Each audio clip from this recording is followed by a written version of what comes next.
Hello everyone, कैसे हैं आप लोग। मैं हूं आप लोगों की होस्ट मिस ऑन्ट्रेस और आज हम एक नई कहानी शुरू करने जा रहे हैं जो सच्ची घटनाओं पे आधारित है। तो प्लीज़ बने रहिए मेरे साथ and if you like my content please comment, like, subscribe and share. Thank you very much. So let's begin.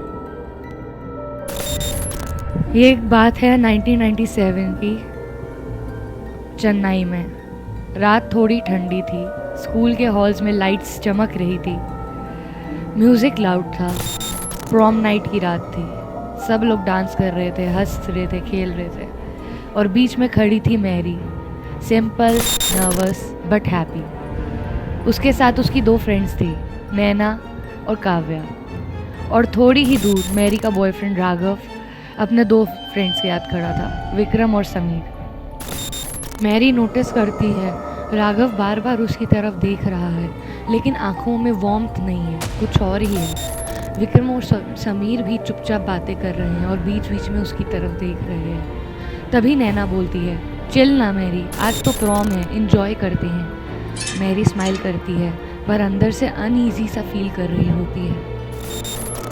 थोड़ी देर बाद राघव ड्रिंक्स लेकर आता है।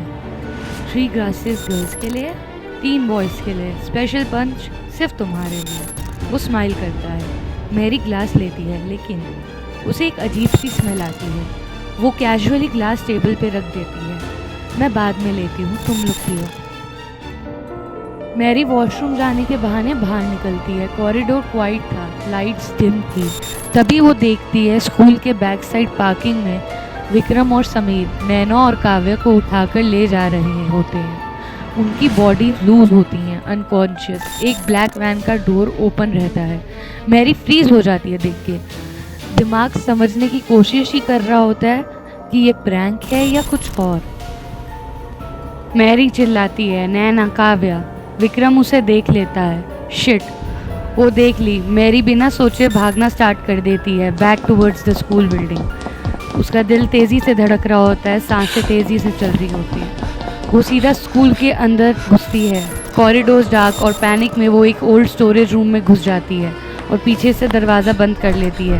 बिल्कुल अंधेरा होता है और सिर्फ उसकी सांसों की आवाज़ आ रही होती है। डोर धीरे से खुलता है। राघव काम, कंपोस्ट, जैसे कुछ हुआ ही नहीं। Mary relax. वो धीरे धीरे उसके पास आता है। तुम ओवर रिएक्ट कर रही हो। मैरी की वॉइस शेक करती है, तुमने क्या किया उनके साथ। राघव हल्का सा हंसता है, अरे यार प्रैंक है, प्रॉम प्रैंक, थोड़ा फनी तो कर रहे थे। वो उसके करीब आता है सॉफ्ट टोन में, तुम भी तो एंजॉय करो। मैरी पीछे हटती है, मुझे टच मत करो। उसकी आंखों में अब फेयर नहीं, एंगर है। राघव का एक्सप्रेशन चेंज हो जाता है, स्माइल थोड़ी ठंडी हो जाती है। मैरी जोर से थप्पड़ मारती है। रूम में आवाज़ एको होती है। 1-2 मिनट के लिए ऐसी शांति सी हो जाती है। फिर राघव का फेस डार्क हो जाता है और वो उससे ज़ोर से पुश करता है। मैरी बैलेंस लूज करती है और पीछे गिरती है।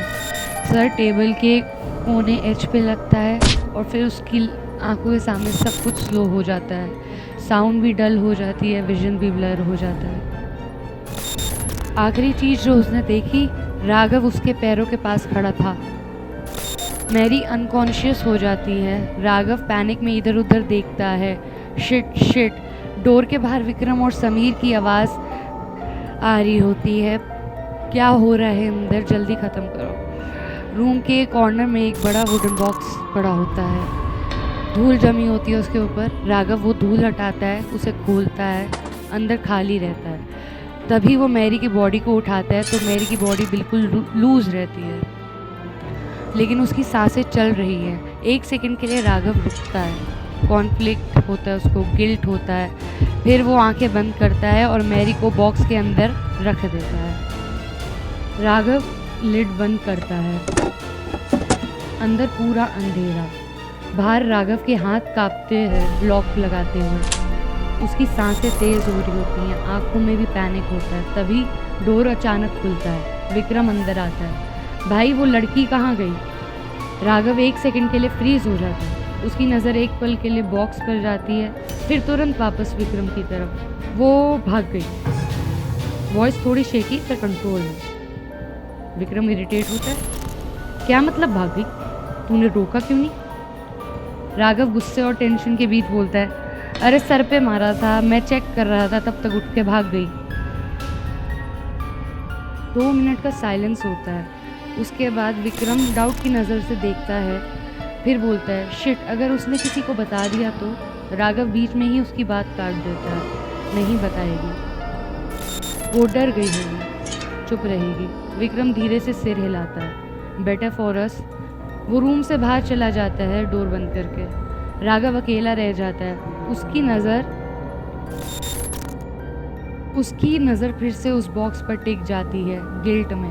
राघव का फेस पेल हो जाता है, पर वो मुड़ता है और बिना पीछे देखे रूम से बाहर चला जाता है। अंदर मैरी जिंदा है और कोई नहीं जानता। बॉक्स के अंदर एकदम गुप्त अंधेरा है, साइलेंस हैवी है। कुछ सेकंड बाद मैरी थोड़ा होश में आती है, उसकी उंगली हल्की सी मूव होती है, सांस थोड़ी हैवी होती है। धीरे से उसकी आंखें खुलती है, बट वो कुछ देख ही नहीं पाती, उसको सांस लेने में भी दिक्कत हो रही होती है। मैरी समझने लगती है कि मैं अंदर हूँ, मुझे किसी ने अंदर बंद कर दिया है। वो हाथ से ऊपर की तरफ पुश करती है बॉक्स को, बॉक्स नहीं खुलता। हेलो, उसकी वॉइस वीक है, कोई जवाब नहीं। उसकी आंखों से आंसू आने लगते हैं। राघव। मैरी तेज़ी से रोना शुरू कर देती है और बाहर सब नॉर्मल होता है, म्यूज़िक, लाइट्स, हंसी मजाक, और अंदर मैरी स्लोली पैनिक में जा रही होती है। उसकी सांसें तेज़ हो रही होती है, दिल तेज़ी से धड़क रहा होता है और फिर उसकी आवाज़ धीरे धीरे टूटने लगती है, प्लीज़ कोई खोलो। और फिर साइलेंस। उस रात मैरी खोई नहीं थी, ना ही वो मरी थी, उसे ज़िंदा दबा दिया गया था। तो दोस्तों, कैसी लगी आप लोगों को ये कहानी? इसका पार्ट 2 हम नेक्स्ट टाइम सुनेंगे। और अगर आपको पसंद आया तो please like, comment, subscribe and share. Thank you very much. I will see you next time. Bye.